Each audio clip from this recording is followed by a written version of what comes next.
Assalamualaikum nak, kembali lagi di pembelajaran hari ini. Pada kesempatan kali ini di mata pelajaran produk kreatif dan kewirausahaan di bab 6 kita akan belajar tentang perencanaan produksi dan pelayanan usaha.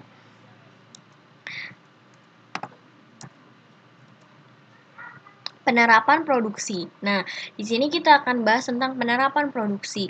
Penerapan produksi itu sendiri merupakan implementasi dari perencanaan-perencanaan yang sudah dibuat sebelumnya, khususnya pada perencanaan produksi. Nah, perencanaan produksi ini mulai dari mencari gagasan sampai dengan final dan membuat prototipe dan juga melakukan uji pasar. Nah, ini sudah kita bahas di pertemuan sebelumnya. Selanjutnya, yang akan kita bahas adalah hal yang dilakukan sebelum memulai produksi. Nah, hal yang dilakukan sebelum memulai produksi ini terdiri dari 5 tahapan. Yang pertama yaitu mempersiapkan standar kebutuhan bahan baku. Yang kedua yaitu mempersiapkan bagan tahapan alur produksi.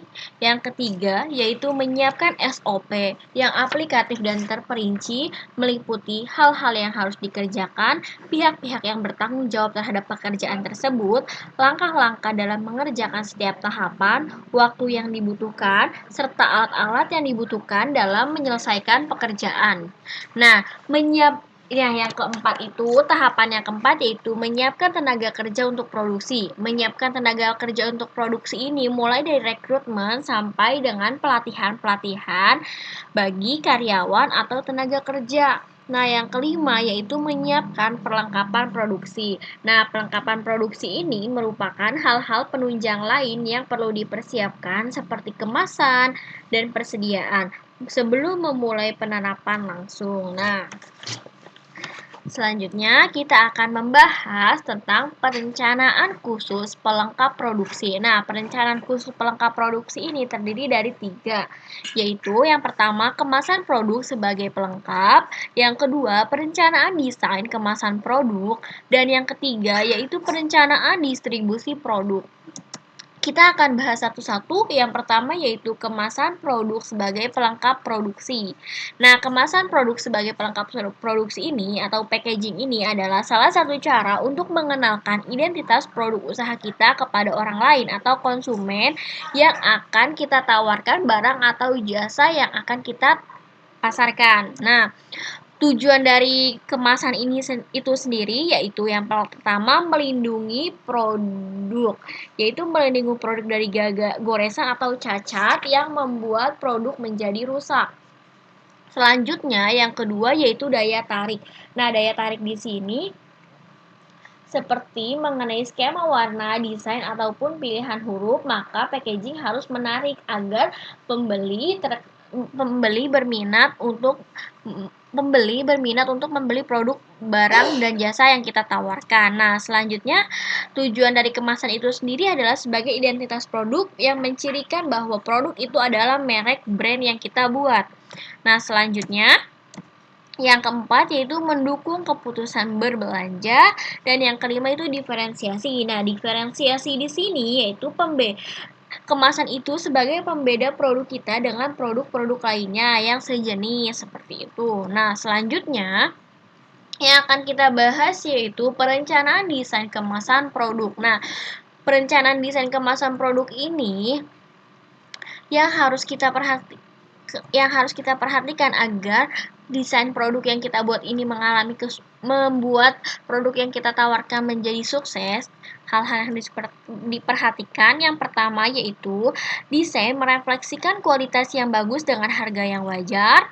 Yang kedua, isi produk dan pesan pemasaran ditampilkan dengan jelas dan langsung pada desain kemasan. Misalnya kalian punya tagline untuk produk kalian, nah taruh di kemasan itu. Nah, selanjutnya desain kemasan harus tahan lama. Yang keempat, desain kemasan sesuai dengan kategori produk. Dan yang kelima, desain kemasan harus inovatif dan kompetitif.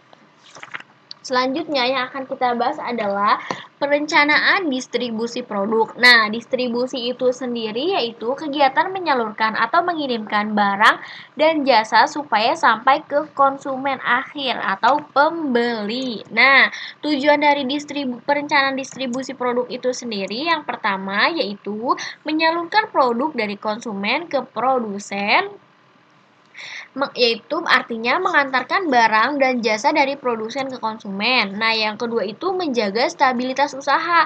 Nah, menjaga stabilitas usaha ini merupakan aktivitas pendistribusian mampu mengembangkan saluran baru dan kesempatan kerja bagi orang sehingga perusahaan akan lebih stabil.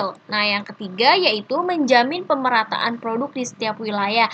Maksudnya di sini yaitu semakin banyak distributor dari berbagai daerah, maka semakin besar akses konsumen terhadap produk yang kita tawarkan.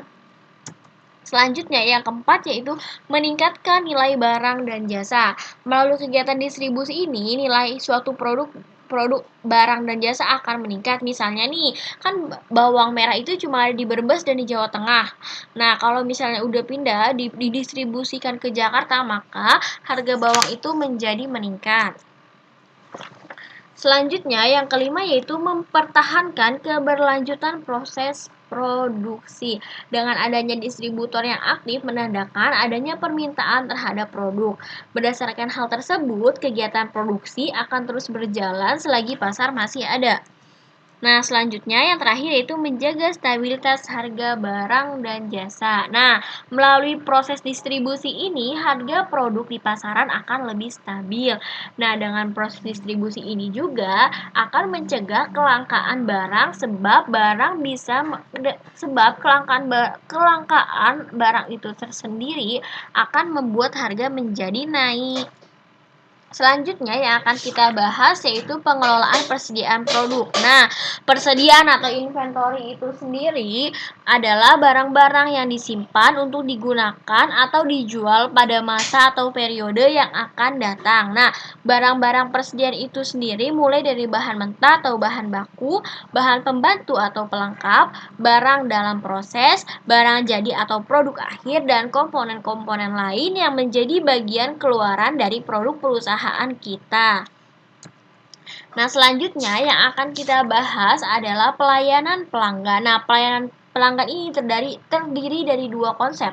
Yang pertama, membangun kepuasan pelanggan, dan konsep yang kedua yaitu memberikan nilai tambah pada pelayanan pelanggan. Nah, kita akan bahas satu-satu. Di sini yang akan kita bahas pertama adalah membangun kepuasan pelanggan. Nah, membangun kepuasan pelanggan ini dipengaruhi oleh 5 faktor utama, yaitu yang pertama adalah kualitas produk.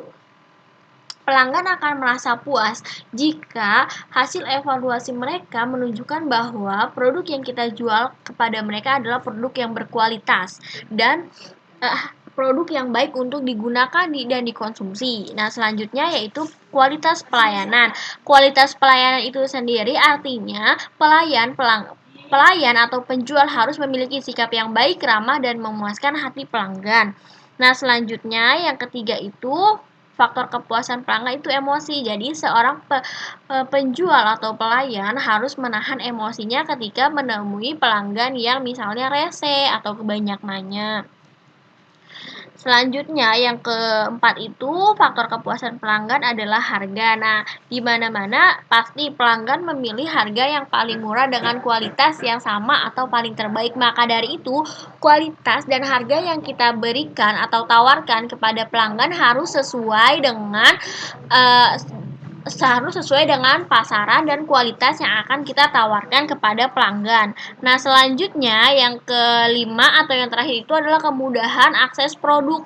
Nah, kemudahan akses produk ini menjadi faktor lain puasnya pelanggan. Pelanggan sangat ingin jika produk yang dibeli mereka mudah didapatkan dengan cara yang mudah. Nah, selanjutnya yang terakhir yaitu memberikan nilai tambah pada pelayanan pelanggan. Yang pertama yaitu pelayanan yang cepat dan tanggap. Nah, yang kedua itu adanya fasilitas call center yang menanggapi keluhan dan memberi solusi. Nah, yang ketiga dalam memberikan nilai tambah pada pelanggan yaitu kita harus sabar dan sopan. Yang keempat yaitu mengakui kesalahan. Yang kelima yaitu tepat janji. Jika kita berjanji memberikan kualitas yang terbaik, maka yang harus kita berikan adalah kualitas yang terbaik. Dan yang terakhir yaitu minta feedback dari pelanggan. Kenapa sih kita harus minta feedback dari pelanggan? Karena dengan adanya feedback dari pelanggan ini, kita mengetahui nih sejauh mana mutu pelayanan yang sudah diberikan oleh kita kepada pelanggan kita. Nah, untuk pembelajaran bab 6 ini terkait penerapan produksi dan pelayanan usaha dari Ibu cukup sekian, kurang lebihnya mohon maaf. Wassalamualaikum warahmatullahi wabarakatuh.